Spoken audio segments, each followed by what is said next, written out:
I think if we went into history and thought about Kenya, Nairobi, and how Nairobi becomes what it is, you will not be able to talk about film in Kenya because film did not just come to Kenya on its own without talking a bit about Franklin Roosevelt and his trophy hunting in Mombasa and how it started off the issues of filming in the region. And historically, I think academics will most likely start off by saying that's where film in Kenya begins.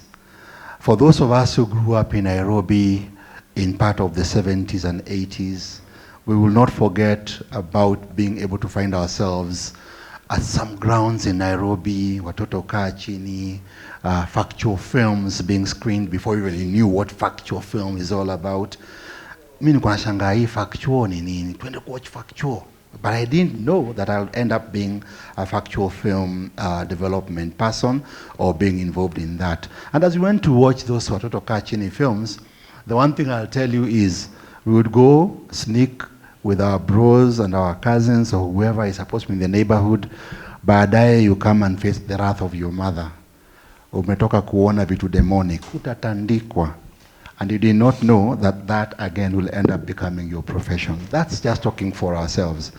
But I think for us now, as we go into Nairobi as a filmmaking space, we can't forget to talk about some of the passionate organizations that have been able to hold this space and to be able to keep this space alive by just making sure that film continues even when circumstances are very difficult.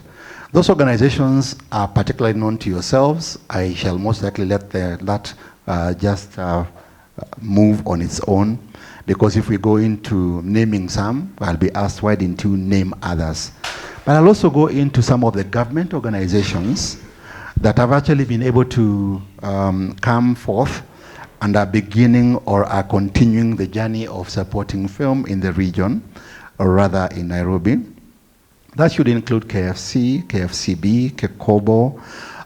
If we were to talk about DFS, it used to be Department of Film Services, etc. But at the same time, we end up looking at what needs to be done and what has most likely been failing that ought to be picked up, so that we look at how to work, especially with the county government. And I like that Mama County is here, because in a short while tutaanza kuongea hizo story, utusaidie utueleze kunaendaje Mama County na upeleke Sakaja salamu zetu. There is an area which is very, very important also as we sit here. This is the area of artistic freedoms, only checked by Article 33 of our Constitution. And that's where I'll ask KFC to talk to KFCB to tell them, classify, don't ban. And then I would also like to hear a bit about the Film Bill, Film Act 2020, film policy, where they are at, what they are doing, how is that helping us in Nairobi to become more conducive. Creative, conducive environments are very important for filmmakers, because filmmaking can be very lonely. Most of us don't think so, because they think it's supposed to be a hip, hypey place, until you meet Kajetan Boy when he's getting into an edit space and you find out that he sleeps at 4 a.m. because they had to continue cutting and cutting and cutting, and then realize that thing can be really, really lonely. And he's sitting there having written a script and then finding himself as a producer and also sitting with the editor to explain as a director what's supposed to be happening. Hiyo ni ukweli. So we'd like to hear some good stuff from KFC. I want to hear about the Film Academy. I want to hear about what KFCB will be doing on dealing with what we require. I want to hear about what film funding is being done, what is being done about film funding and the like. But these questions cannot happen without going deeper into what these guys here do. So we'll interrogate that with them, and I hope that as I do this, I'll be dealing with part of the questions you have in your mind. And if I don't, when we are coming towards the end, please raise your hand and say, I have a deep question for so and so. Haukutouch, nataka kusikia. Is that good? Tuko sawa? Tumeanza poa? Asante. So now, tutaenda tu pole pole yana.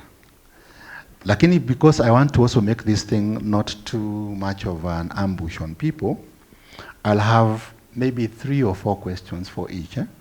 So what I'll do first is I'll throw the questions at you and then let you now dig through and answer. So as I start with Ian, I'll go and also ask the question for Kajetan, and then Shalo and Sharon. When you do that, by the time we come back to you, utakumisha collect mind yako, utakuwa poa. Sawa? Strong. Thank you. So for Ian is simple stuff. How did you get into film? What has it been for you, the journey? What is your experience so far? Would you say it was really worth it to be in this space? Ama ungeenda tu kuwe daktari? Wacha niwachie hapo kwanza. Usianze kujibu.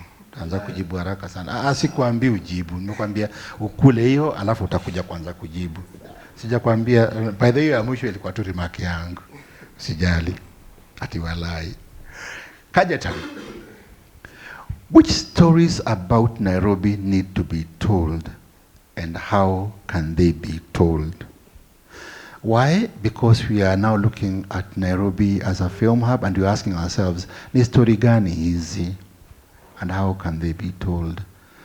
And you can always just even shift that question and say, me, I'll tackle this question in this manner, Mudamba, hiyo yako iko dry kiasi, haina shida. Chalo, I talked about policy and the like. What is the policy and regulatory environment for films and filmmakers in Nairobi, especially filmmakers in Nairobi? Can it be improved? What does it need? Regulation, environment, Nairobi. I know you'll say you don't regulate for Nairobi, you regulate for Kenya, but definitely as you regulate for Kenya, you are also dealing with Nairobi in your own way. Sawa. Sharon, swali yako ni hii. What are the copyright issues related to film that you know of? Copyright issues related to film that you know of? And maybe in that you can also look at some of the biggest challenges that they usually bring to you straight on copyright. Yeah? Hiyo ni sawa? Tuende na Ian, eh? Ana. I've been doing this for 12 years, and I can say it has been a very emotional journey, tumultuous, ups and downs. There's highs, there's lows. When you're on a high, a low hits you all of a sudden. Sometimes there's work, sometimes there's not. I wanted to be a lawyer. Sometimes I sit down and think maybe I should have been a lawyer. It would have been less heartbreaking. And then I see what lawyers go through in this country, and I'm like, no, thank you. I'd rather keep doing film. And so far as I say, Sharon iko hapa na kuwatch. I know. Sometimes, all I can say, it's been very fulfilling, and I've learned a lot as a person, as a human being. Just being at a space where my job just involves observing life and translating it. It has taught me a lot about life. It has taught me patience, because it has taught me to sit alone with my thoughts, think things through. So the moment you decide to make drastic decisions, utajipata umekwama kwa mataa most of the time. So all I can say is passion peke yake haitoshi to do what I'm doing right now and what all these other guys are doing, and it needs determination and every day just telling yourself that this is what we have to do now. Lazima niamke niende kuidu. So if we don't do it, then who else? As we go to passion alone can't, now we go to what kind of stories Nairobi? Kajetan. Interesting question when you ask what kind of stories does Nairobi need. I'll just refer to the trailers we saw of the documentaries. And I think documentary filmmakers are very tough people, because they have to deal with the situation as it arises. As a fiction filmmaker, I control the narrative. I can control how it plays out. Now, the reality is nobody goes to hire a film to see a duplicate of what their life is like. We go and hire films because we want to escape. We want a journey. So I would say that the stories that need to be told are the same stories that are being told, but with the more hopeful endings. We don't need stories that reflect life 100%, because then that becomes a documentary. If you're doing fiction film, you want a story that has a positive ending, that has not necessarily an ending, but has a positive spin on it.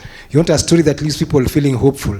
So I would say that the stories, it's a matter of not what stories should be told, but rather how the stories should be told. Because also that brings me to another point whereby we do have good, very good stories, but we have not very good movies or very good scripts. Because how do you tell a story? A lot of us tend to neglect the craft that is required to tell a story and think that just because it's a great story, when somebody is narrating it, it's going to work also as a film. So I think that needs to be taken into consideration by filmmakers. And finally, I think we have not touched at all about stories about our personalities, important historical personalities and historical events and historical areas.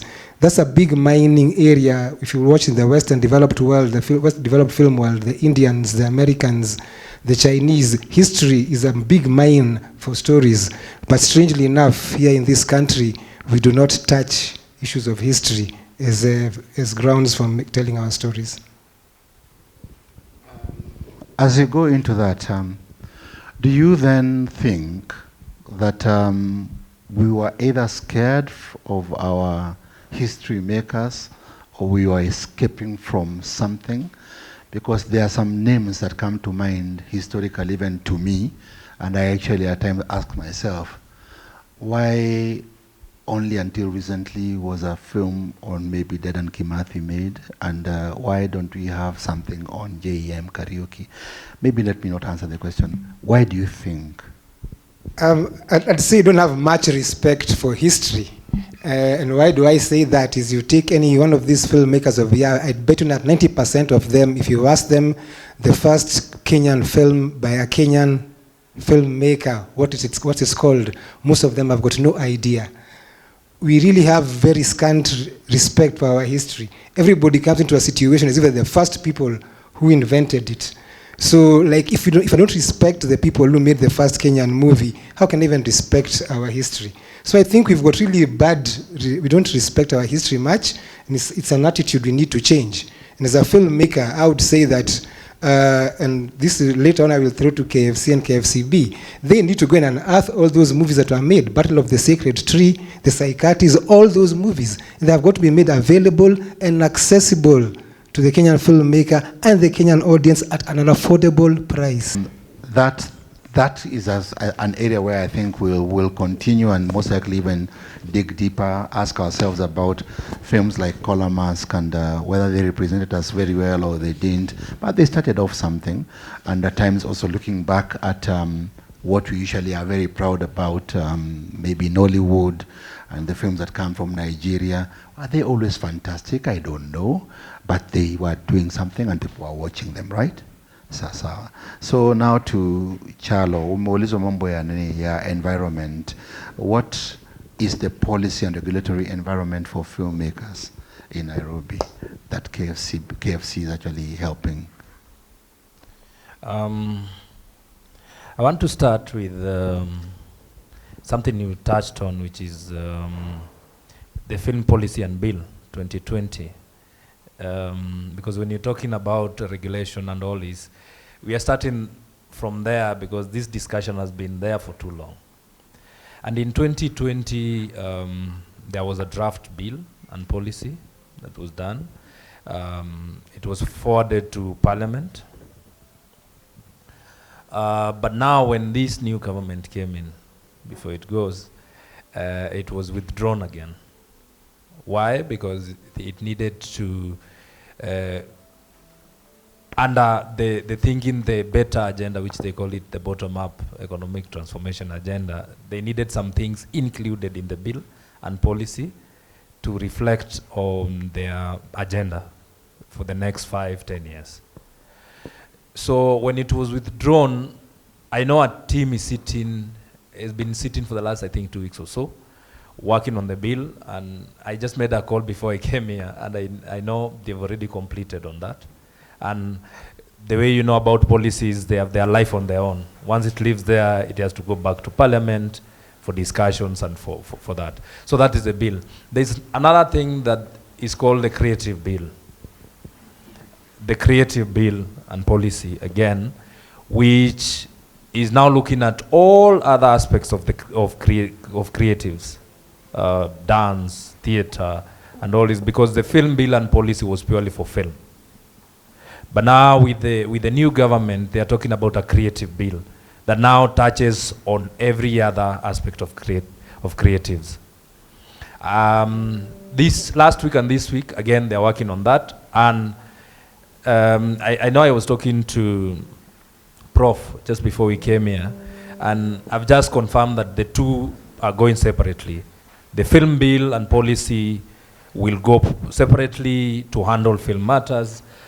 The creative bill will go separately to handle all other aspects of creativity. And of course, what the team is doing now is to look into it and clean it so that it doesn't have duplications. We have the film bill and we have the creative bill, so that this creative bill touches on every other aspect of creatives. So that is the bill. That's where we are with it now. Policy and regulations have different aspects.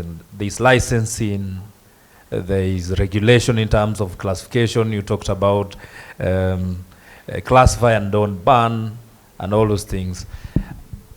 When you touch on licenses, and I know KFCB handles this, but licensing, all content has to be licensed to be produced. And then once it's licensed to be produced, after you produce it, so long as it's for public consumption, it has to be classified. And one of the things that creatives, especially when you are coming into the field, as creatives, we tend to avoid and ignore the regulations in it. Yeah, you want to create content, but you don't want to understand, or you ignore the regulatory framework around it. And when you arrive to a position where now you want to start making money out of it, you go to KFCB and they tell you, but you never came to us when you were doing this film. And you start saying, KFCB or government is frustrating my job.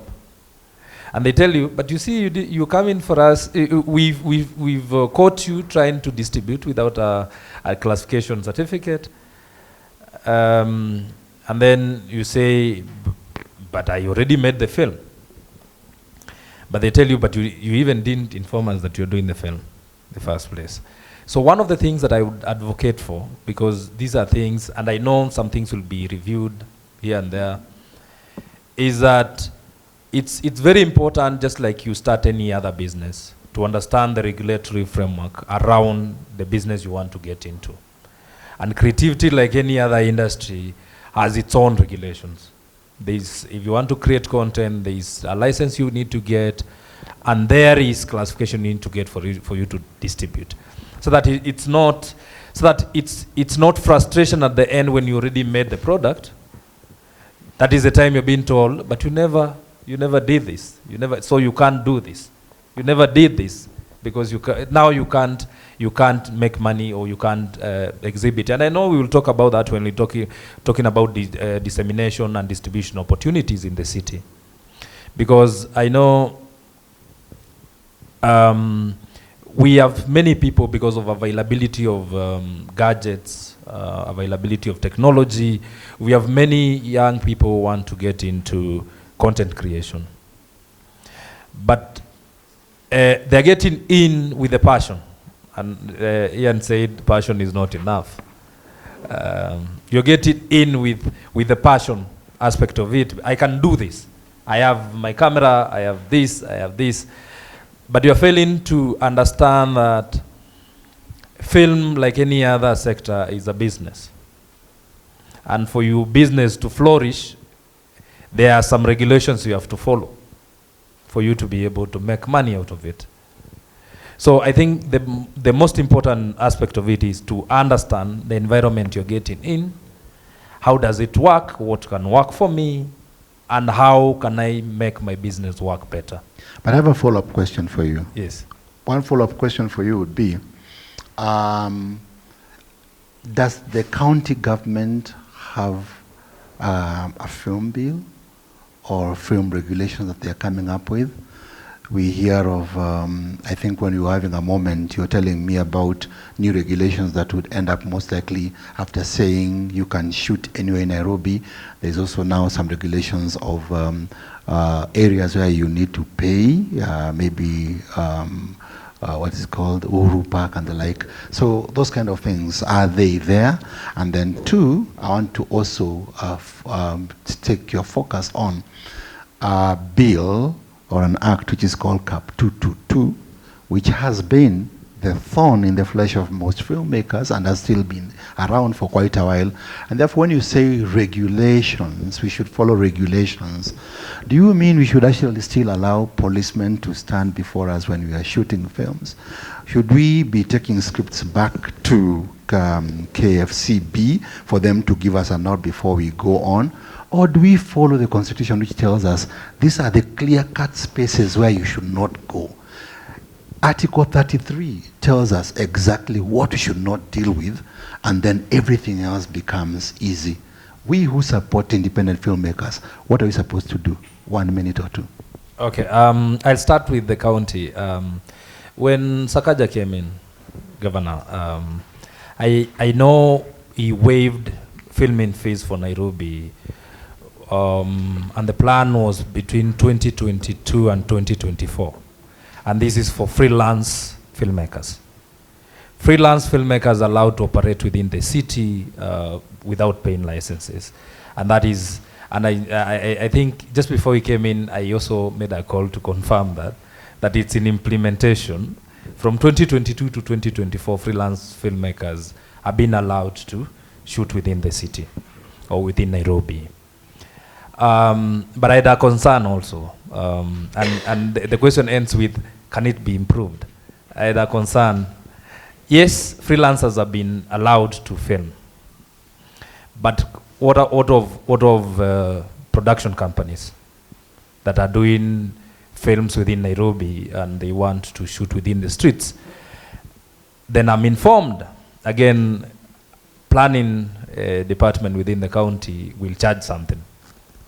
Yeah, when you're using spaces within the city, if you're a film production company.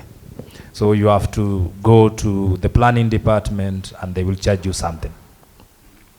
Now, it touches on waiving fees for freelancers, yes, which are me and you, we go to the street to shoot. But when I come with my company, now I want to produce the show, then I have to go to the planning department to pay something for them to give me, to allow me to shoot. Now those were two things. Can it be improved? Yes. It can be improved to touch and to affect every other person. If you wait for freelancers, then why not wait for everyone who is filming within Nairobi? Those are things that you need to start looking at. So that is one. Now, Uhuru Park was made. Or Uhuru Park is okay, before you go to Uhuru Park, yes.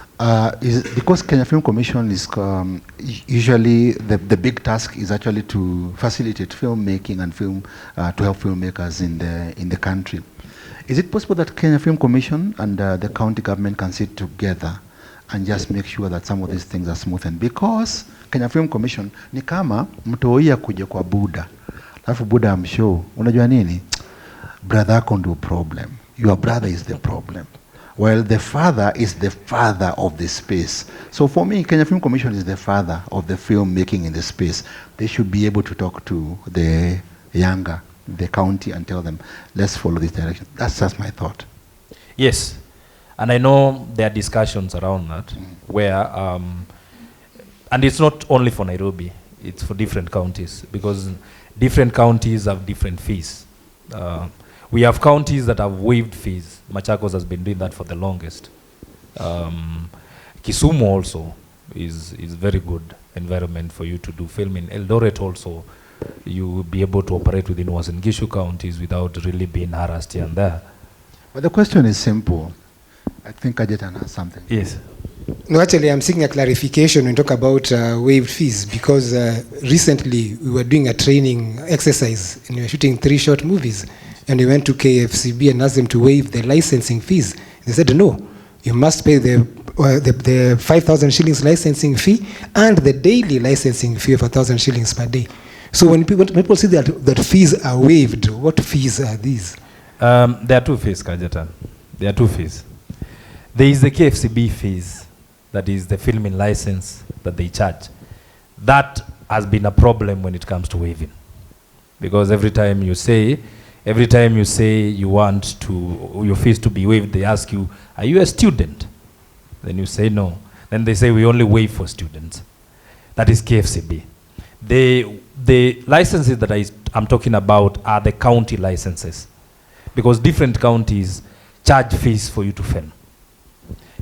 Okay. So the film classification board fees, which is the CAP 222 that Mudamba was talking about, is the one that introduced filming license, which is the 5,000 you're talking about, and the daily charges. That is KFCB. But when you talk about Nairobi itself, the county will tell you, so long as you've cleared with KFCB, us as a freelance filmmaker, we allow you to film within the city.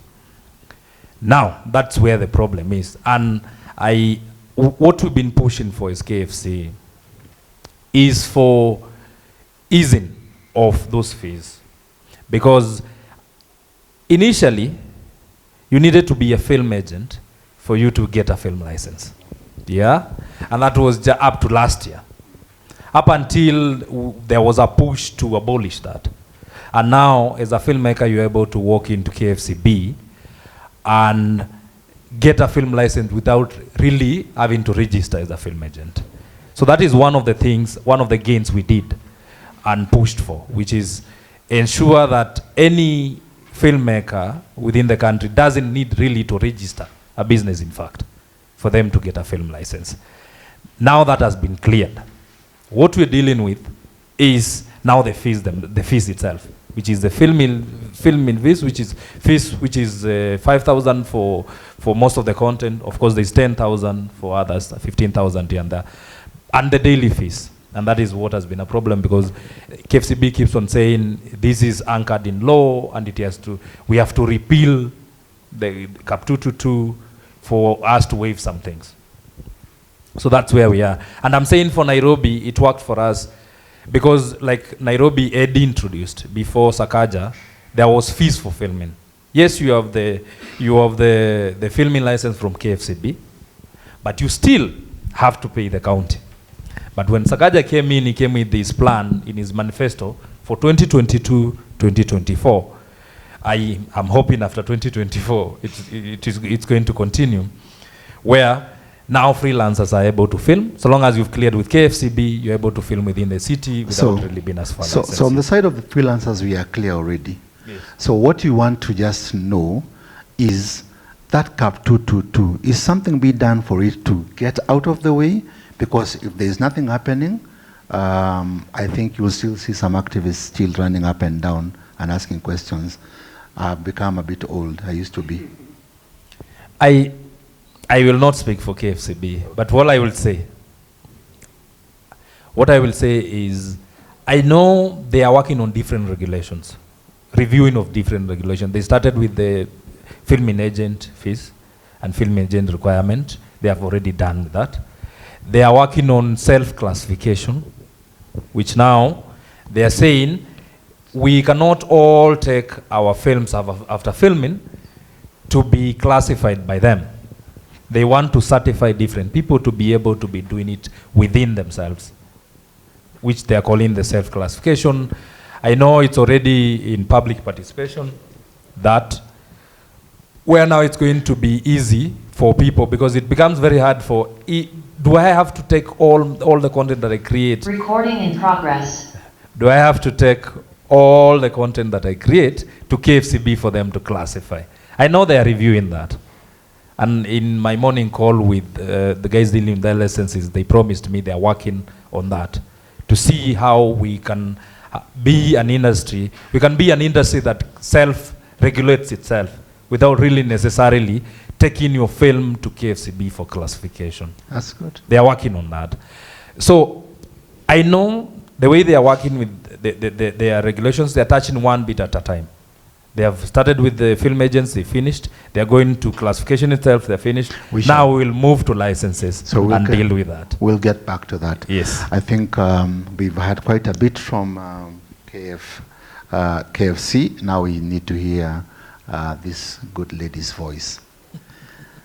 Let us hear about the matters of copyright and the issues around copyright that filmmakers face and that you know of, and any challenges that are brought to you at Kekobo by filmmakers. Thank you. Thank you for the opportunity. I'm glad to be here to contribute to these conversations. I'll start by saying intellectual property is important and protection is important. Otherwise, all of you, including Kajetan, would not be agitating for something, because you know if you create something and then you don't get anything out of it, then it doesn't make sense. So the whole idea of intellectual property is to give you protection as a creator. So basically what IP says and copyright says is that because you created this thing, you need to earn out of it, whatever proceeds would come out of it economically, and then 2, for it to be known that it was written by Kajetan. So for example, Kajetan, if I take your script and put my name, you probably will not be happy, whether we are friends or relatives or not. You want it to be known that this thing was written by you, it was created by you. So when it comes to IP and copyright, generally when you're applying to films, it starts from the script writing. So there's lots of works created that need copyright protection and have. And you know the good thing with copyright is that as long as you have written it down, you have produced it, you automatically are protected. And generally what copyright is saying is that if I want to take this thing and use it, I need to ask for the permission or pay for a license or buy. It's that simple. Copyright just says, you created this. If somebody wants to, you control who uses it and how. You've had Chalo refer a lot to the issue of distribution. That is one of the rights copyright gives you as an owner. You control distribution, yeah? You control, secondly, reproduction. So if somebody is going, maybe you have a music and you've put it on a CD, if somebody is going to make many, or you have a script that somebody wants to make many of, then it means that you control that. You have the right as the owner. So there's reproduction, there's that distribution, there's what we call communication to the public, there's public performance. If I'm going to call a crusade here tomorrow and begin to sing other people's songs, that's public performance. I need to ask for the permission from them, or I sing my own original songs, yeah? Then there's broadcast also. If you see your film being broadcast on a certain media platform without your permission and you're not getting anything out of it, copyright says that you're the one who needs to control that. Then there's the right I've told you that is called the moral right. Basically, like whatever Kajetan writes must be known that it was written by him. But also it gives him the right to refuse his work to be used in a manner he doesn't want. So for example, if you're a gospel musician, you probably don't want your song in a pornographic movie. Then the copyright gives you a moral right to refuse that, yeah? I know of a song I used to hear. I don't go to bars, Mudamba, but I hear that Kuna Dawa used to be played in pubs and people used to be very happy. And you know Kuna Dawa kwa pub? Oh, Kuna Dawa uko. So you see, when you're playing for Mlevi Kuna Dawa, their interpretation of Dawa is different from the intention of the gospel musician, isn't it? What he was saying in the song was different. So she would have a moral right to object to her song being played in a pub, for example, yeah? And also she has a right to be known that she wrote this song, she produced this song. So that's what copyright gives you. So when you're talking about a movie, you have visual images that accompany sound. That's what copyright protects. You have a script, which usually is in written form, in They are called literary works. So probably even if it's on a computer or on a paper, that is protected as a literary work. And then you have a broadcast. Whenever it's broadcast on television or on a certain platform, that broadcast is also, it's also protected separately as a copyright work. You may have music within the film. That again is protected. Sometimes people create their own music, but sometimes creatives are biggest infringers. You pick somebody's song and put it in your movie, you like it, it relates to your script, and then you pick it and put it in your movie. That's wrong. You were told I've been a copyright prosecutor before, so tungekutana kotini, Mudamba ako hapo alichukua song ya mtu ameshikwa, alafu ataanza kusema huyu namjua. Hiyo ndio siku angejua ajui, si ndio? You become a serious. So you see, you have different works within a film. Yeah, there are times you may even use artistic works in a film, and you need to ask for the permission for that, because those separate works are covered separately as different works for copyright. So the issues generally that are around film and copyright is, of course, infringement or piracy, what we call piracy. You will find people are doing production, your production people are doing, let me call them fakes, so to speak, not the original, yeah? And usually, if you look at a pirated copy of anything, even a book, the quality is different. Sometimes the information is distorted even. We have done cases, for example, for publishers with books that are pirated. And imagine this is a set book, that the information is distorted, and the child is supposed to read and do a KCSE exam and pass. And that's the same thing with film. You'll find maybe someone has changed something in your film. The quality is not good, because when you are producing yourself, you know what you want to communicate, you know your target audience, and you know the quality that you want. But then if you go to River Road, you will find even the quality is not good, inafika katikati inakwama, then that means it is going to curtail your audience and your market, yeah? So the biggest usually issue there is infringement, when people infringe on your work, what you have done, but also when creatives infringe on each other's work, yeah?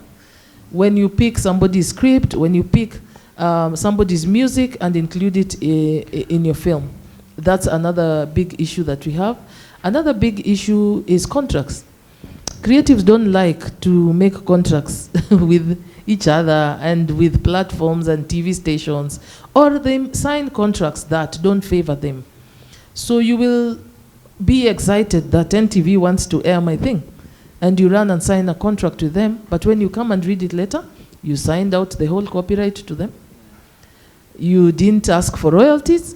Then baadaye you see the thing hits and it's big, and it's making money, and then it hits you, wait a minute, I could have made a lot of money from this thing. So that's another big issue that creatives have, contracts. They don't sign contracts, they do verbal agreements, and when they sign contracts that are not good for them, and come to realize later, you gave out your rights, you gave out your copyright. So one of the things Kekobo actually does is provide legal services for creatives for free. So if you have a contract that you want to sign, you can always come to Kekobo, ask for a legal officer.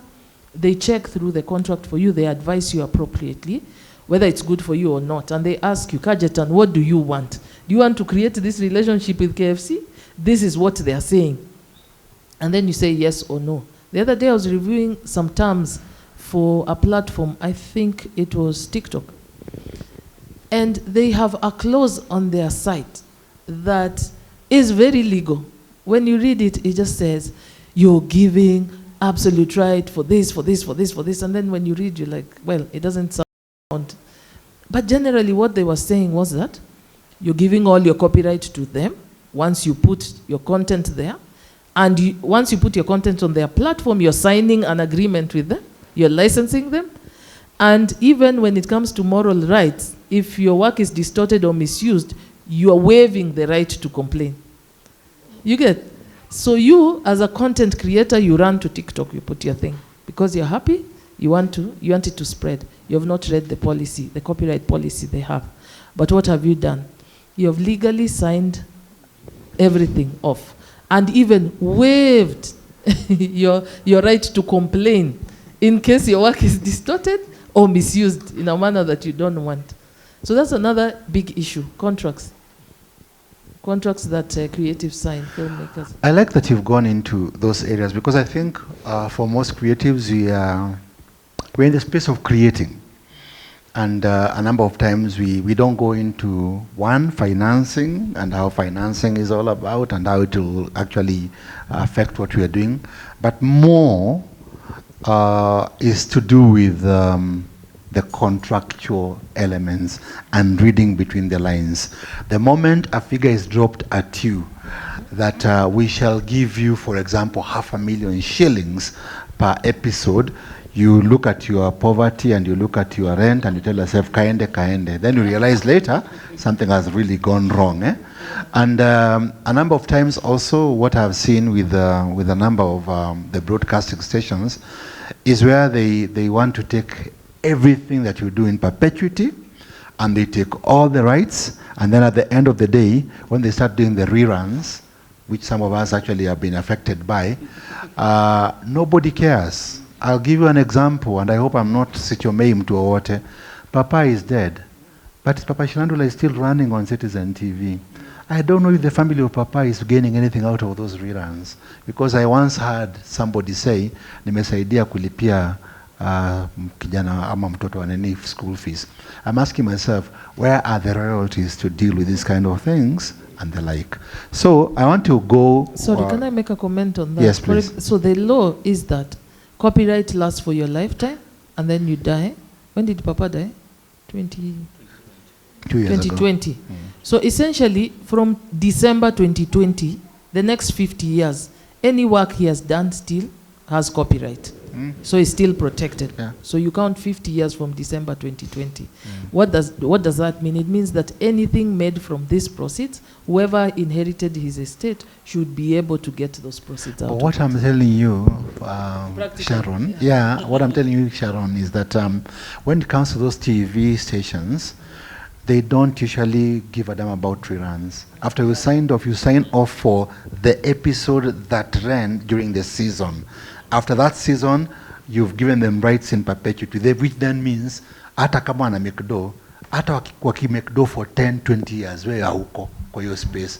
And we can see guys who suffer because of that. We see them, and that's very sad. I wanted to ask you a question, follow-up, because I think yours is a very rich area, so it can just be dealt with straight on. We talked about IP rights not being respected, and times filmmakers not respecting IP rights. Who else do not respect IP rights in Nairobi, especially? Ni nani? Hii mambo ya times sijui piracy na vitu hizo. Ni nini na kunaendaje? Then two, what can Kekebo do to ensure that the practitioners in the film industry are not violated, the IP rights for practitioners? What can Kekebo do? I think, well, who doesn't respect IP rights? We start with the general public. And I have seen this in Kenya, not in Kenya, even in Africa generally. We don't have a culture of respecting laws, for example, until we know what will happen to you. How many of you stop at a red light when there's no car? Most of us don't. You look if there's a policeman, and if there are cars, and then you run, isn't it? But if there's a policeman, you will stop. Why? Because you know there'll be consequences. And that's the same thing with IP and copyright in Africa generally. We don't respect because nothing will happen to you unless I know what the consequences are and they are tough. Yeah. So generally, it's the general public to start with. Of course, filmmakers get exploited by media houses because they are the creatives. You are the ones that create the content for them. And so it's cheaper for them to buy out once than to pay you royalties every time they make money. So they'll exploit you. So in a way, they also don't respect copyright and IP because they kind of make you sign their rights without knowing. You get, sign off your rights to them without knowing. And then creatives among ourselves also, we don't respect IP because you will pick somebody's thing. Somebody, like scriptwriters, they'll pitch us a script to somebody, maybe a TV house. By the way, there was a real matter about the TV program called Lion's Den. Yeah, there was a court matter about Lion's Den because somebody was claiming that they presented it to a TV station, the idea, the proposal, and then they said, well, we'll think about it, we'll read it, and then the next thing you see is a program on whatever. I had gone, yes? I just wanted to comment on that thing of the broadcasters. Yes. They actually have a clause, like one of these broadcasters, that state that be aware that the idea you submit can be the same as other ideas we are working on. So if the idea you submit is, if we have something later on that is like what you submitted, it's just a coincidence. The clauses you've got to watch out for. They do that, You I need know to for watch sure. out for the clauses. So what can Kekobo do? Part of our mandate is enforcement, and we have a team that is seconded to our board from the Kenya National Police Service. So they have been seconded to us. They've worked with us many years. They've been trained around IP and all that. But usually we need a complainant, Mudamba. Okay? So if you don't come to complain, I will not know what is being infringed upon. So if you come to make a complaint, they will do the investigations, they will do the arrests. I give you like the case of publishers. Somebody will come and say, my book is being reproduced in River Road. You go, you make the arrest, you pick the infringing material, we push the matter through. Initially, we were doing our own prosecution also, but DPP took it back, so it's done at DPP. But we advise and we push it through. Once the matter is done, we make an application to the court to give us the infringing material. So if it's, say, movie CDs that are not original, they will give them to us for destruction. Every year we'd have destruction of those infringing materials. So there's enforcement that we do, but you need to come and complain because it's not possible for us to monitor for you and know who is infringing on your work or not. Yeah. We also try to do awareness creation as much as we can. The only problem is that, of course, it needs funds, it needs money to do as much as you can. But that is now my department and my area. Say that again. Say that again. Training, awareness creation and training. So if I could, I would even train people every day in different sectors if I could, you know. But it usually needs funding, which is not possible most of the time. So that has curtailed us from doing as much as we want. But we try to partner with people, even county governments. I have trained 100 creatives in Mombasa. I have trained another almost 150 in Kakamega. Kakamega County put them together because they know them. Recently I was in Embu. They had it was called Art Week, Embu Art Week. And they brought together almost 100 creatives from the different films, different sectors, film and whatever. And I was able to go and train them. But if I could even have the money to plan that, you know, you can do more. There's always more that can be done, but we try to do what we can do at our level. So there's a lot of awareness creation that is needed. And of course, a lot of collaboration, like I said, with the counties, with KFC. Like KFC, we collaborate with them a lot. Every time they have camps and trainings, they will call us to come and do a session for filmmakers so that they get to understand their rights. One of the challenges, again, is people don't understand copyright and their rights, what they can do, what they cannot do. And then, of course, the other big challenge now has come with online. Yeah, we all want to be content creators. We are creating content, churning it out. We want to push it haraka online and you put it there. Hapo kwa online wacha kwanza nitakurudia hapo kwa sababu kuna story nataka tu kusikia mambo ya hiyo nini. Alafu kwa sababu you've gone into all the interactions, I have heard about the good and bad interactions that you've had with the filmmakers, with the public, with broadcasters and anything. Is there anything else that you want to add on that? Because this will be most likely like one of your final questions on the issues that we are dealing with you. On the side of the good and bad interactions about IP, infringements and the like, is there anything else that you want to add on that side?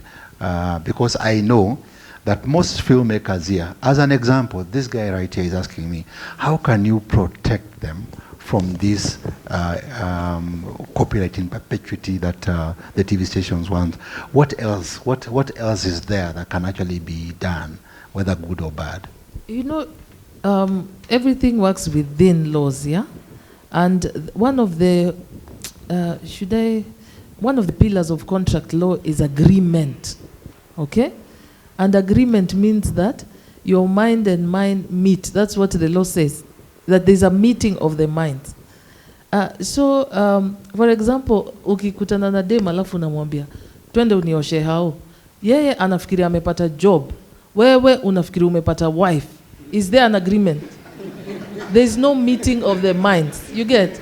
Because you have a different agenda, they have a different agenda. And that's a problem with contracts and what we sign out. So part of what we do, as I said, is give free legal services. Because most of creatives, they go and sign those contracts without understanding them. And without even reading sometimes, yeah? The problem is once you have signed a contract, it's enforceable by law. Unless you can show that you're under 18, or you are not of sound mind, you're incapable of making a good decision at that point. But if you're just okay mudamba, it's hard to get out of it. Lakini kuna ile ingine, ile nilikuwa nakwambia ile ya Giant Goliath versus David. Yes, hiyo kitu inasumbua sana because unachukua advantage ya mtu, Ian amekam. Let's assume it's a different Ian. Ian amekam, yeye anafikira mambo ya rent yake ya the next month and the next 2 months. Umemrushia hapo nitakupatia 500,000 per month per episode. Yes, hiyo anafikiria rent na anaona rent. Alafu kidogo baadaye, that's why I think the importance is kwenda kwa Kikobo kuambia niangalieni contract tafadhali na njaa lakini nisaidieni, because these things happen and I see them happen so much and the broadcasters take advantage of it completely and guys suffer. I don't want to belabor it too much. What can help also is registration. You know, once you go to them and you've registered your copyright already, they already know huyu anajua kitu and you already have registered, okay? Yeah. So once they see you have registered, then they will want to be careful in how they are going to, because it's already registered in your name as the owner.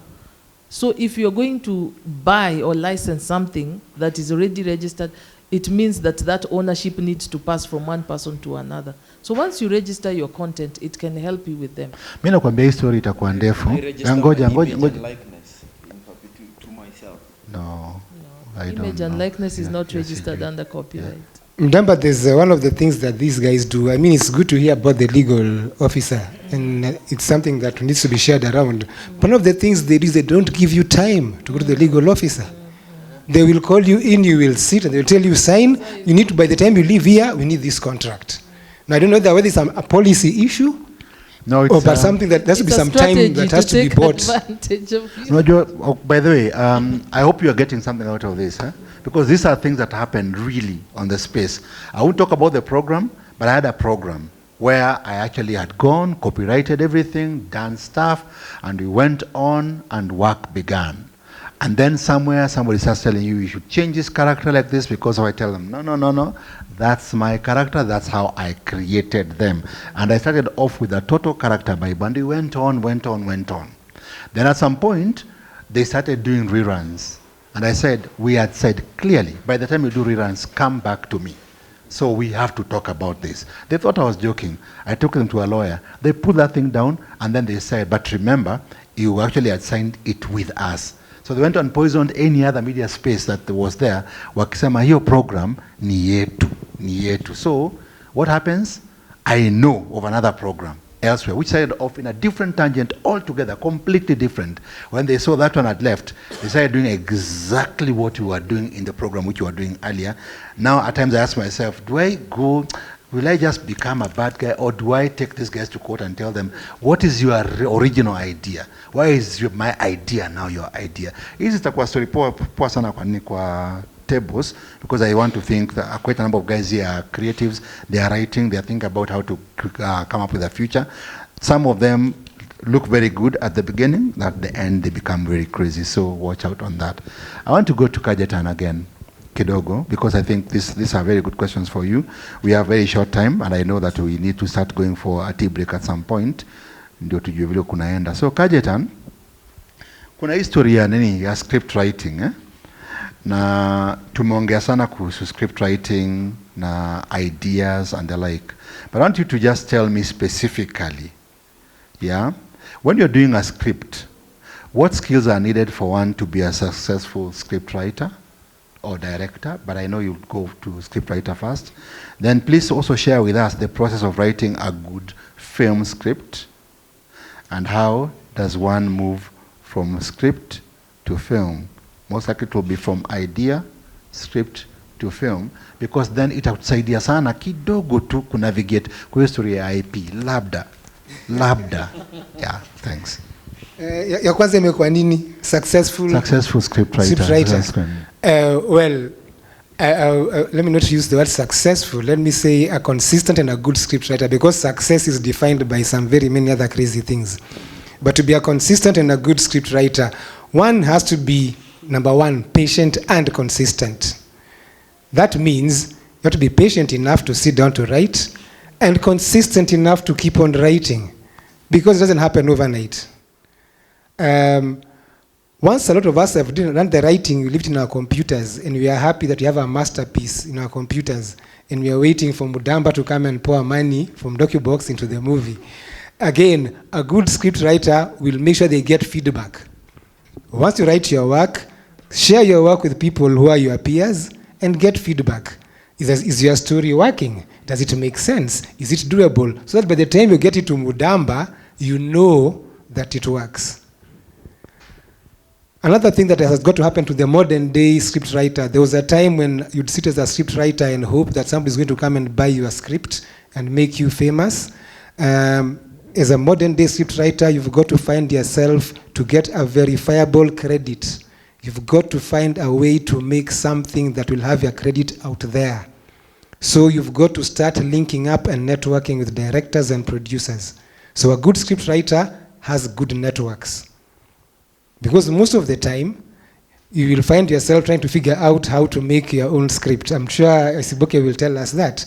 You write a script, it's a good script, but the producer who comes to you wants a script about a different subject matter, or wants another script set in a different country, in a different location. So most of the time, you have to figure out a way to make your own scripts. So you need to think about how you need to network. You need to start networking. And finally, which connects with maybe the next thing you had asked, you've got to learn the basic tools, the basics of writing a script. What are the elements that you need for script writing? There is a big misconception that script writing is a whole Western thing that has to be, that the Muzungu is the only one who can teach. But script writing has its roots from the fireside storytale. And the elements of a story are all the same. The medium might change, but the elements remain the same. Now, most of the time, we try to avoid learning the elements by covering up with technology, by covering up with effects, but that will not help you as a scriptwriter. You've got to learn the basics. You've got to learn what makes a story work.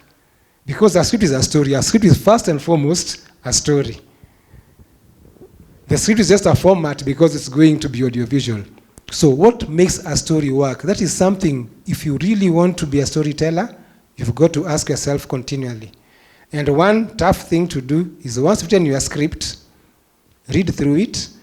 If there's anything you've watched somewhere, or you've seen somewhere, cancel it out or make it afresh. Because rehashing 50 ideas into your story does not make it a fresh story.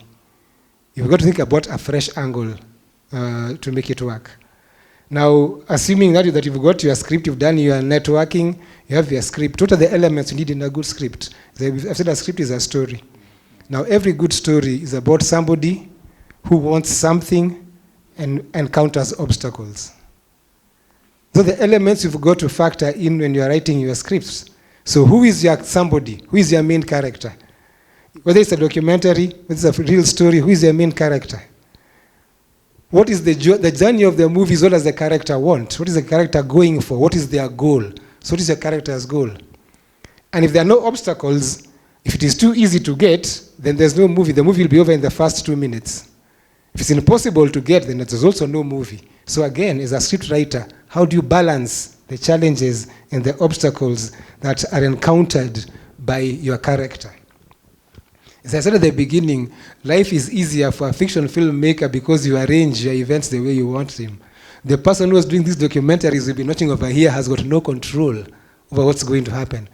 Makes it a much more daunting task. Now, finally, I'll just maybe touch on the whole thing of moving. Now you've got your script.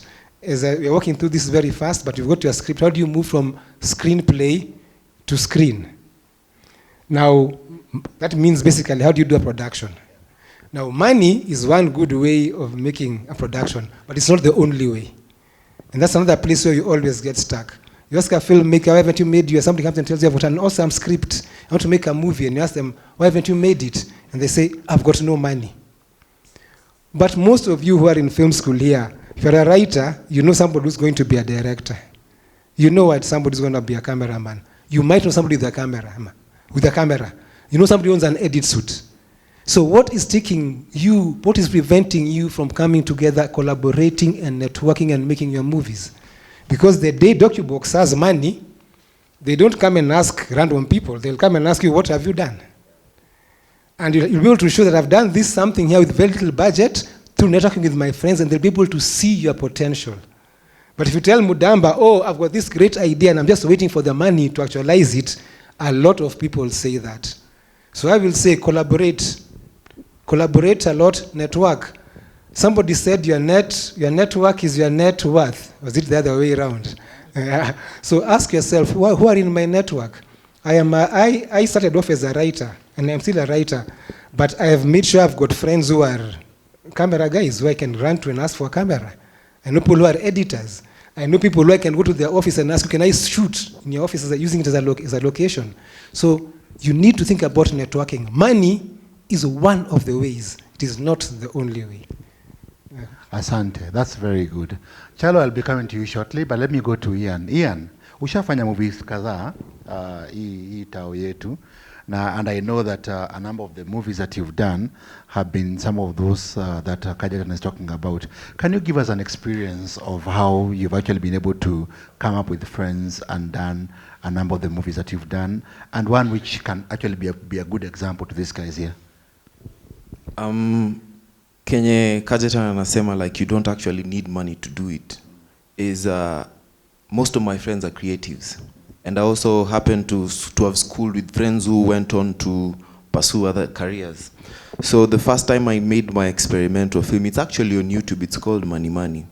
We sat down and we had gone to so many auditions and no work was forthcoming. So I penned down a script, I sat down a few of my friends, I told them this is the idea and I want us to shoot a film. So most of the locations were my friends' houses and their fathers' houses and the parents' houses, of course.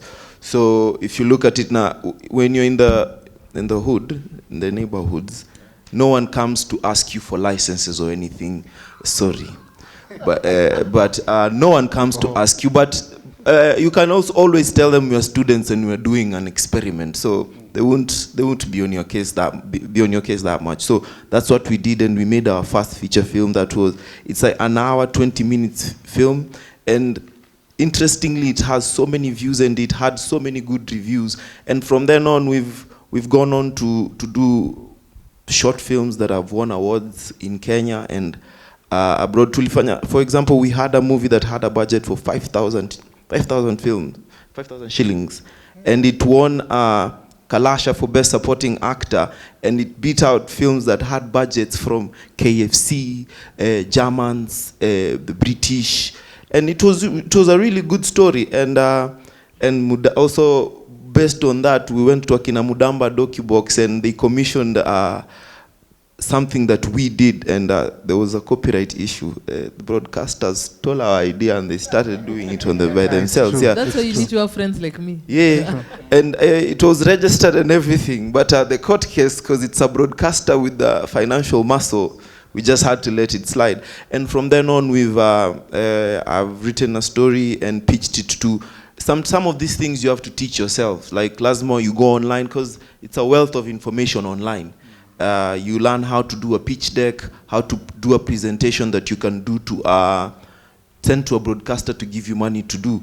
But at the end of the day, you can't send a pitch deck without previous work, because they'll ask you, what have you done before, and can we trust you with this money to allocate it properly so that at the end of the day we can have a finished product that we can say, okay, we gave this guy money and this is what they did.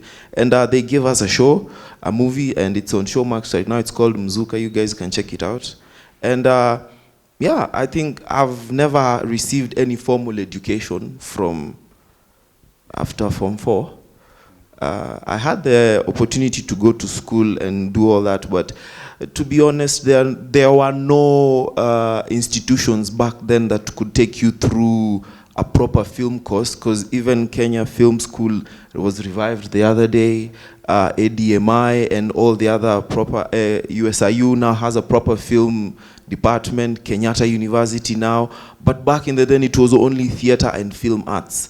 And we came to theater to learn, to study theater. We did traveling theater to study theater and to know the nitty-gritties and the things that you need to know so that it can set you up as a good actor who's prolific and you can make money out of it. So most of these things is you need to take initiative by yourself and study, because there's a wealth of information online. Kuna master class, you can study anything and everything about film. You can ask Kajetan questions online. I know I have before I knew what was going on. I probably akumbuki, but I DM'd probably everyone who was in the industry and asked them questions.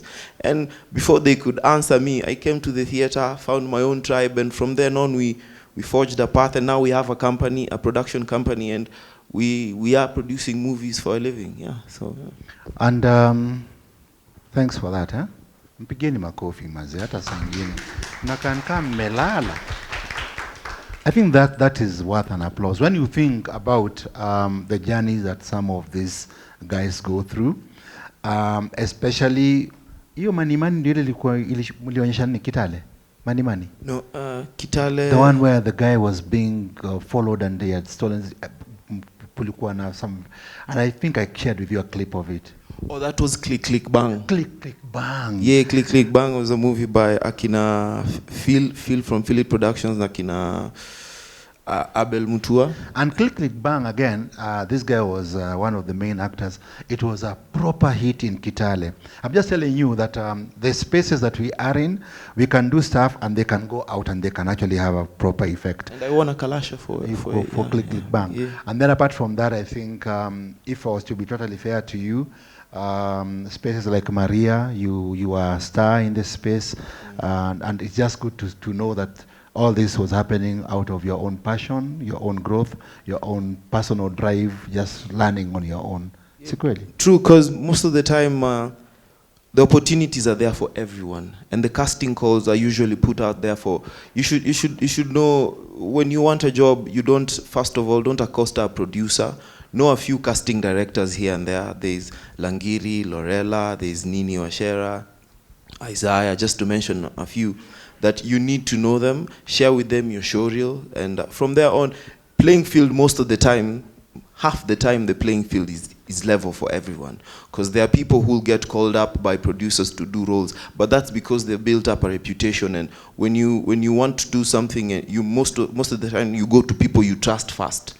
But there are other roles that everyone else has an opportunity to fill in. So when you get a casting call, because for Maria, I remember telling most of my friends, we were just sitting in the house and I saw the casting call. I was like, you guys, we need to go to this. And they were like, Pana, it's not at the National Theatre. It's in some place in Ngara. We're not going for that one. But I went, and apparently, till now, I think there's never been a bigger TV show than Maria, because COVID was also a blessing in disguise, because everyone had to be at home by 7. So whether you like it or not, you had to watch Maria. So, so much as it came with its negative repercussions, for us it was a positive. And we can never downplay the power of broadcast and traditional media, because despite the fact that there is online right now, traditional media still holds a very strong foothold in our industry, and we have to appreciate it. And ndo lazima daily lazima tutuambie they need to make contracts that are favorable for us. Because I have personally, to my name, I have like 1,000 episodes of stuff out there that I'll never get royalties for. I can imagine. And if I get royalties for all that work that I've put out there, chances are I'll never have to work for even the next 5 years. And I'll be good, you know. Tell them if you had been an actor in America doing all that, you'll just be sitting down and enjoying your life because everything is coming through. I'd be in Santorini right now, you know. Huh? Yeah, even Kaje knows the reta in America. It's true. Yeah. And now, that is the way we now go back to KFC. Unajua umekaa hapo unafikiri tu maisha ni rahisi. Maisha si rahisi kwako. Sasa tunakuja kwako poa. Acha tumalize sasa poa.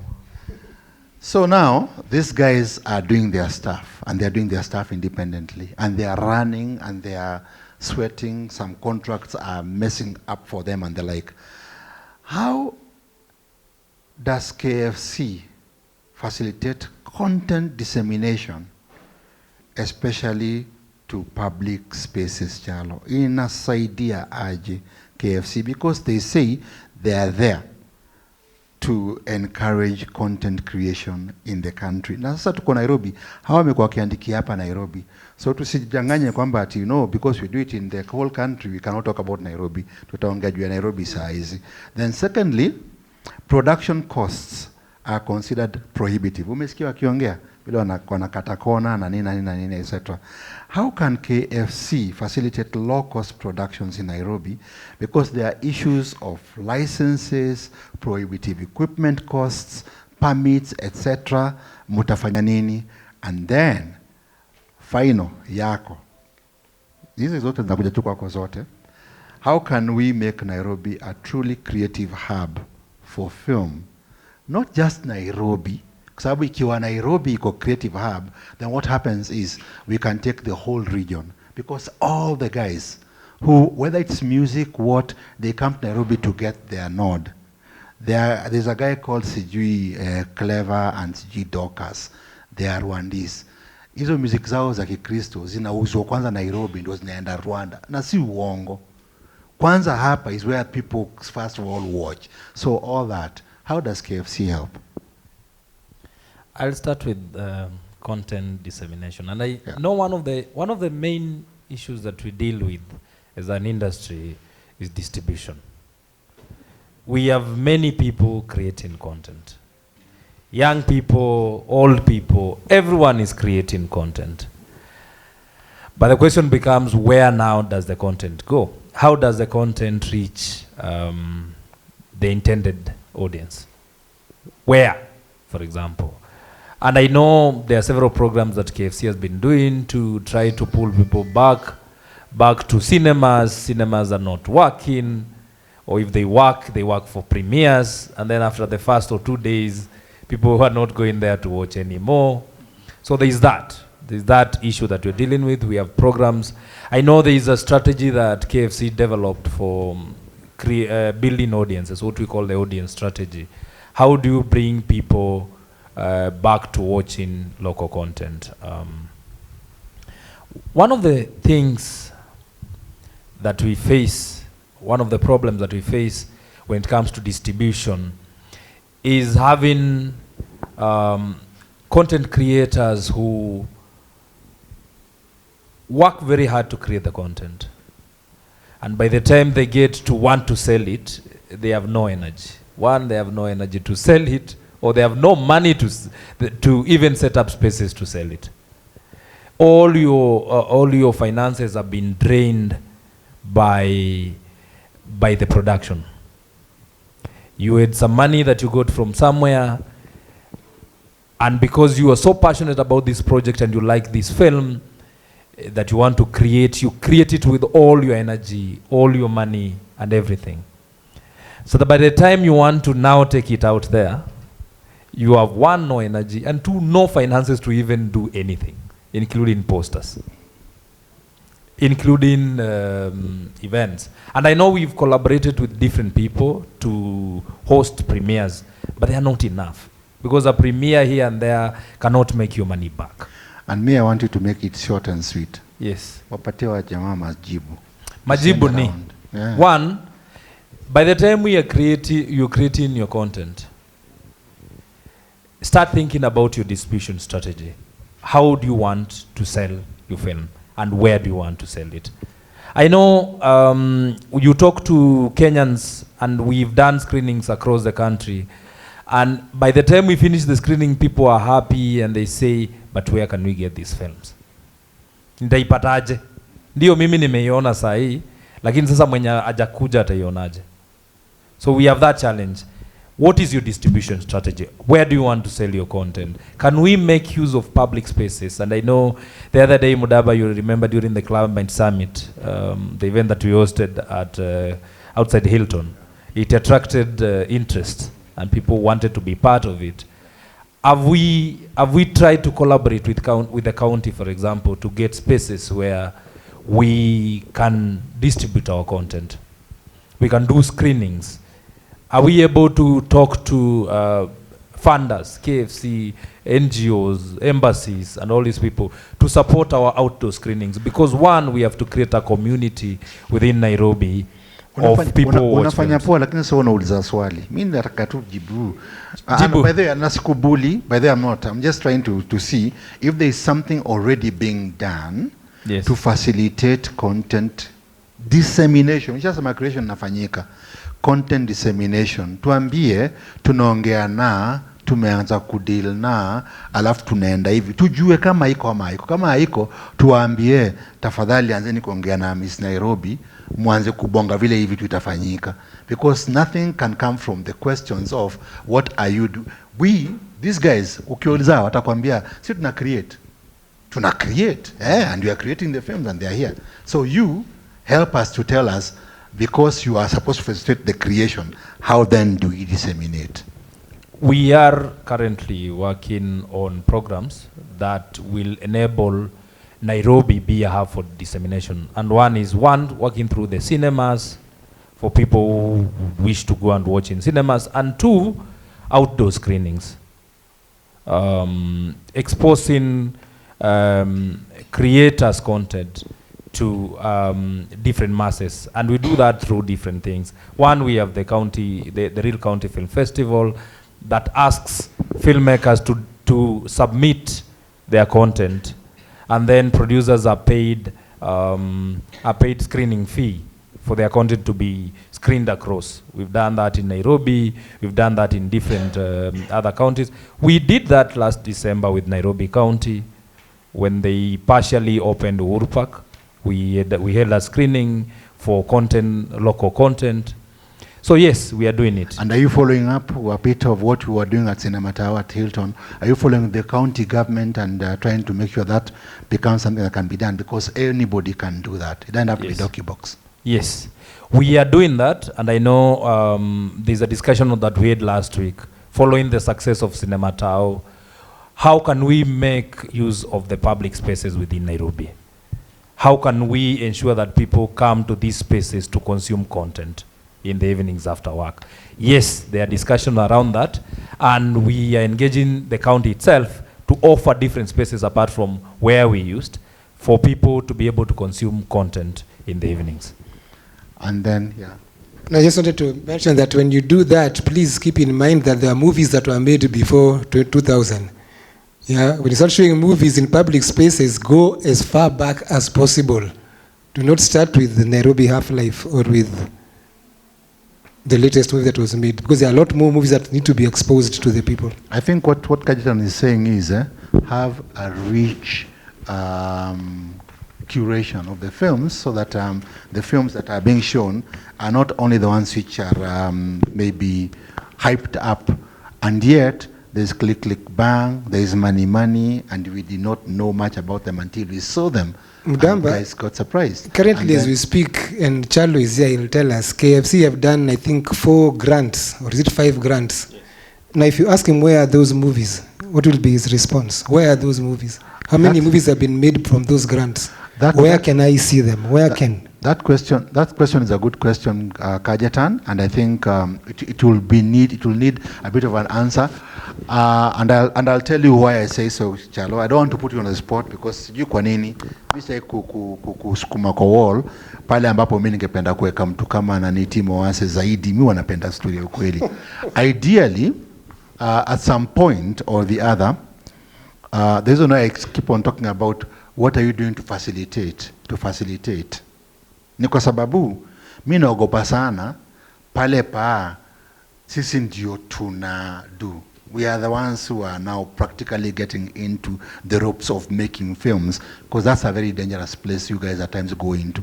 When you tell yourself that you can actually be able to, even us as DocuBox, I'll tell you something. We grant films, we grant monies to filmmakers, but we rarely make films. We just know how difficult it is. We follow, we check. Tukishapatia ndo tuna make sure kuna mtu anamfuata nyuma na kucheki vile anaenda. Lakini if we say tuta grant Ian na tutajaribu kukuwa na Ian akidu hiyo job, sisi kama DocuBox itakuwa kazi ngumu. So the idea which Kajetan is asking is those films that you've granted, maybe you can answer, maybe not. What success rate have you had? Have you been able to get a 90% success rate for the films that you granted? Would it have been better to take it to a grantee or a grantor who is there and who is able to monitor, and then you can be able to push and ask, you DocuBox, Collective, Nest Collective, LBX Africa, Kajetan nini, tunapatia pesa mnafanya nini? That is it a difficult question? No, it's not. I know the film empowerment program, like we called it, is a grant scheme where we grant filmmakers money to create their content. Yeah, and where we grant, and the grant is given as per proposal. For example, a producer says, I want to make this film and this is how I want to distribute it. And therefore you qualify for a grant because we've seen from paperwork, we've seen so-and-so has drawn their business plan and they will really make this film and this is how we do it. Now, you give the money, you follow, you ensure the movie is completed. But as to whether, you see at that point you've already given all the money because they have delivered the film. But as to whether the producer sticks to their distribution plan is something else. Because KFC doesn't own the rights to the films. All these rights are owned by the film producers and they follow their distribution plan. Yes, we engage them and have sometimes screen them on their behalf. But it becomes... But on this one, on this one, it's not too much on the side of the distribution for now. Because yeah. So the question was, on the side, and this can be answered elsewhere, yeah. On the side of you disbursing monies directly to filmmakers, what success rate? And there's a reason why, because I feel like there could be something that could be there. But let me just go into some of the final questions for each, because then I've been told I have been negative something minutes. Yeah. So closing, your closing one is, how can we make Nairobi a truly creative hub? Chalo, tunaimekaje? Na unai answer in 1 minute. Usi answer in 10 minutes. Tafadhali. Then we go to Kajetan. What is the role of sector stakeholders, scriptwriters, directors, etc., in skills development amongst new learners and new entrants? Just a simple way, tuambie tutafanyaje. Chalo, Sharon, how can film practitioners better monetize their content, especially online? Sasa ndio ile online, kwa tuambie tuko online kunaendaje. Ian, how does one deal with success or failure in the film industry? Umeongea juu yake kidogo, but tuambie tu wewe unafilaje. In 1 minute, tumalize hii story. And thank you so much. Acha nianze. I think, for me, how we can make Nairobi a creative hub or a film hub or whatever is, one, keep on doing what you're doing. Take advantage of the incentives and opportunities that are available. Create more content. And then two, let's try to create a community of people who want to watch local content. Because that way, that's how you're going to make money. And you can only create a community by first starting to show them this content is available. Once you create a community of people who want to watch films in Nairobi, then you will be able to get returns on the content that you create. So that way, yes, we take advantage of the opportunities available, spaces, waivers and incentives offered by government and any other agencies, create more content, then exploit the distribution space in terms of the community that we create within Nairobi. Yes.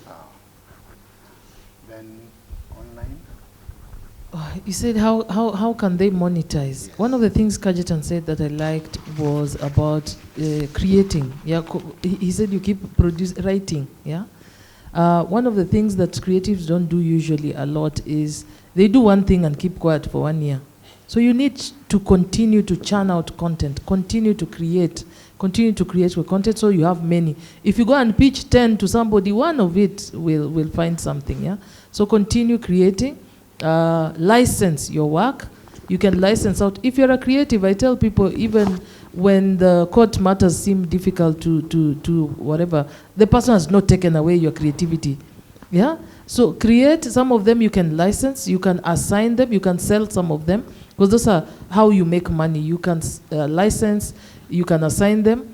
Also, networks are very important. That's why, again, I said, you guys, you need to have friends like me, IP lawyers, who can help you with navigate some of these issues. Yeah. So today you're lucky, Ian. You've met a friend that can help you with some of these issues. Yeah. So have good networks again. Yeah. But when you go online, read the copyright policies for those sites and understand them and know them. Don't just run and put your things up there without knowing what this site is about. What their copyright issues are, what you're giving out, what you're not giving out. I already gave you an example on that. Then there's one new entrance, baby, to this scene. If you're not a member of a CMO, well, if you're a member of a CMO, you will receive that tiny little money they give. So let's not go to that area. But there's one thing that Kekobo is now implementing called the blank tape levy. It's also called the private copying levy. The idea here is that if your film can be copied on a CD for private use or put on a computer for private use, then when we are importing these CDs or computers, or when we are producing them, a levy is put on them. So that levy is already removed at the point of manufacture or importation. So that levy, again, is going to be distributed to rights holders. I saw in the schedule there is already a share that has been mapped out for filmmakers and for actors, yeah, that should get that money. So that's also another revenue stream that filmmakers can tap into. Okay, Kajetan. Before Kajetan, wewe tuambie mambo ya success na failure, ndio Kajetan tumalizie. Yako inaweza kutupeleka down binoma. Tuone. Kenyan naweza sema ni you should always learn to manage your expectations. Ground yourself in reality. Just don't live in your head, because artists and creatives tend to live in their head so much and they lose grasp of reality. So just know where you need to come back when all else fails. That's mentally and emotionally. And utakuwa tu sawa. Vitu zingine ni kelele za chura. So naijaizuia ng'ombe kunywa maji, si ndio? That's a very good. That's very nice, by the way. Na ni katika hiyo hali ya creative zingine kujipata mahali pako noma sana, especially in terms of mental health and the like, especially time ya COVID, and at times when you hit you are very high, and then at some point you have to contentedly understand that unaweza kuhit low tena. So it's very good that umeongea hivyo umeongea. And you should also surround yourself with a good support system. Can be your family, your friends, because saingine inakaukaga. Now you need to have people who understand that there's rainy seasons and there's drought seasons. Na watu wanakuhold to juu emotions inaweza kukukoroga, utapata ulijitia kitanzi bana na si poa. Juu depression na usani inakuaga hivi. So I feel like art comes from a very emotional place, so learn to manage itakuwa sawa. It's true. And the reason why I wanted him to not to be the last one to end is because if you go away with that peke yake inaweza kukumaliza kiasi. But let me tell you something. We've been around for the longest time. Some of us have been here for over 30 years in this space, and we're still going on. And somehow there's a way in which we navigate the space and we're able to survive. So let me go to one of the guys who has navigated this space for the longest time to tell us what the role of established sector stakeholders, scriptwriters, directors in skills development among new learners and entrants, because kuna wale wanakuja sasa, hawa walikuwa waniu washafika middle wanaenda, na hao wapya tutawasaidiaje? Thank you. Well, I think the role of the established sector players in skills development is, I would say, we have to look at each one, teach one. We have to look at mentorship kind of programs through master classes, boot camps and workshops. It is imperative that the people who are seasoned work with the people who are coming into the industry Because like one of the requirements, I think, for people who come to the industry, they have to do an attachment. If you look at the number of production companies and broadcasters versus the number of students coming out of those industries, of those institutions, there is no way the established broadcasters can absorb all these people for attachment. So it's important that any of us who have been involved and have established ourselves, we need to actually do some mentorship. On top of that, we need to look at... May I improve that one of yours? Yes, sure. Why do I think, because there are so many coming in, maybe it is each one teach 5. Kwa sababu ukisaidia kama watano hivi, utakuwa umesaidia watu kadhaa. Actually, I think it's more realistic. Yes, it's more realistic, and I also think that the way of the teaching can take the route of networking and collaborating in terms of doing productions. So whereby you find that the seasoned people are working with the newcomers on a production. So the production is actually a training field, number one, but also because I keep saying that the biggest currency for a creative is a verifiable credit. It will end up giving them a credit that can be verifiable. When you say I am a writer, you can send somebody to YouTube or to TikTok to look at a work that bears your credit, and not just be saying I am an actor or I am a writer and my work cannot be accessed, because there's a lot of that going on. I also think we as the seasoned people need to take a step towards issues of policy, whereby we need to figure out about the creative bill, the film policy, the role of Kekobo, and that blank levy tape. I mean, that's a lot of money. I know it's been allocated to artists and musicians, but I don't know who is going to do it, because so far money allocation in this country has been not very well done. So we need to look into issues of policy as well, so that the ecosystem, the environment these guys are coming into should not be the same one we started in. After 30 years, I mean, it's a bit shameful that after 30 years, some things have hardly changed at all. And they're coming and meeting the same hassles with new technology. So I think as established players, we need to dig in. And we need the support of, like, again, not putting KFC on the spot, but there's also a tendency to academize everything. Like right now, to be on a KFC jury for a film, you have to have a diploma. Now, when academic, certain things cannot be academized. And if you're going to academize them, then put another condition, say, to have a diploma or has been in the industry for 50 years. Then that can be something that somebody can apply to. But at the moment, when you push out, people do not have papers, for the benefit of the people who have papers, I don't think that is very helpful for the industry. So in summary, let's accept that certificate, diplomas, and degrees are fine. But experience in the industry is also so important, because especially for those who started those 30 years back, as he said, there were no colleges. People taught themselves, and they are at the point of being able to turn that knowledge down. Each one teach 5. We have to continue teaching more people, even through the experiences that we've had. And when you come to our spaces, you'll find mentors coming in from South Africa, from wherever, and mentoring people.